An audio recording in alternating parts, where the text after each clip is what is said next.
Don't you worry about me. Oh, well. Don't you worry about me. Well. Don't you worry about me, cause Yahshua's going to make up my dying bed. If you speak English instead of Hebrew, Jesus going to make up my dying bed. Whatever language you speak, Yahshua or Jesus, the Messiah himself, has come, gone, and shall return. It's come to my attention that people are arguing over covenants. There's a big argument over the covenants.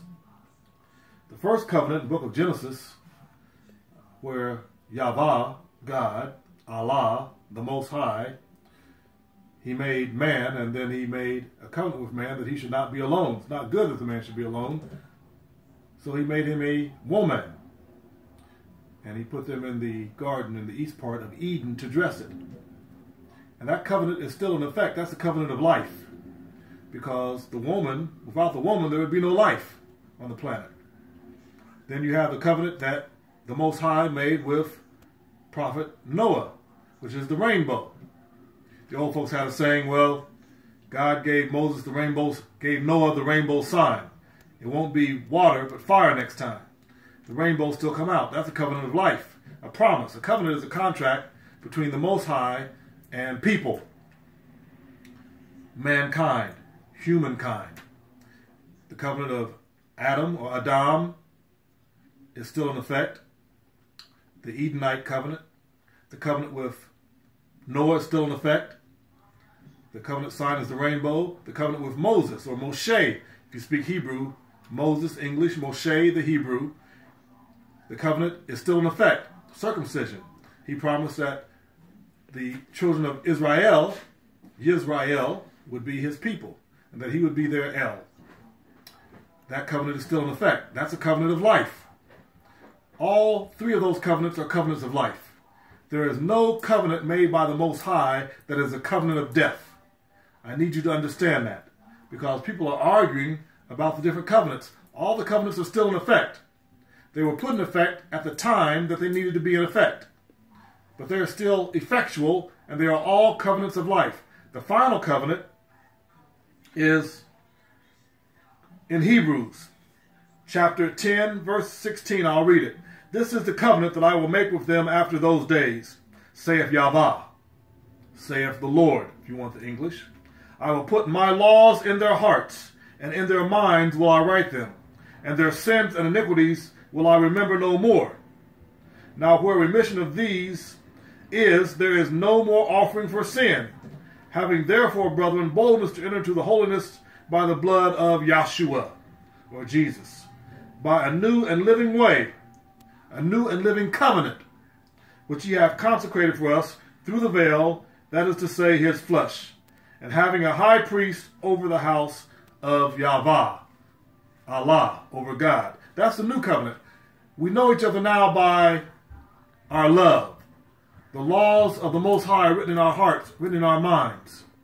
That's the new covenant that the sister, Miriam of Magdalena, Mary Magdalene, or Mary, the sister of Martha, wrote when she wrote the book of Hebrews. The book of Hebrews was not written by a man, it was written by a woman. That's why she couldn't sign her name in the beginning like I Paul, I John, I James, I Peter. She had to write, just start writing. Now, I give you all that because I don't want you, brothers and sisters, to be arguing over covenants. The new covenant, which is the laws written in our hearts and written in our minds, is a covenant of life. So is the covenant of Moses. So is the covenant of Noah. So is the covenant of Adam, the Edenite covenant. All those covenants are covenants of life, and they are still in effect. I played the song at the opening, well, don't you worry about me, because Jesus, if you want to speak English, Yahshua, the Hebrew, his Hebrew original Edenic name, his Hebrew Israelite name, Yahshua is going to make up my dying bed. When they send Goodnight Robichaud for me, and I don't know if any of you have ever watched The Magnificent Seven, the new one with Denzel. When they send Goodnight Robichaud for me, the killer, the assassin, like in my book, Eden's History 2000 and Beyond, I've got a poem, To the Assassin Set Me Free. Don't think that because I was assassinated, because the covenant was bad. That's not true. The covenant is a covenant of life.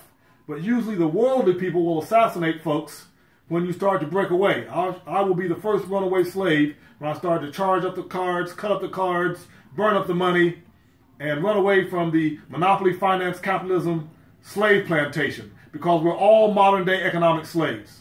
When I begin to run away, they'll come for me. So don't worry about that. It's a covenant of life. The new covenant in the book of Hebrews, chapter 10, read verses 16 through 22. I'm going to close for now, but I don't want you arguing over covenants. Today is April the 5th. It's a Wednesday.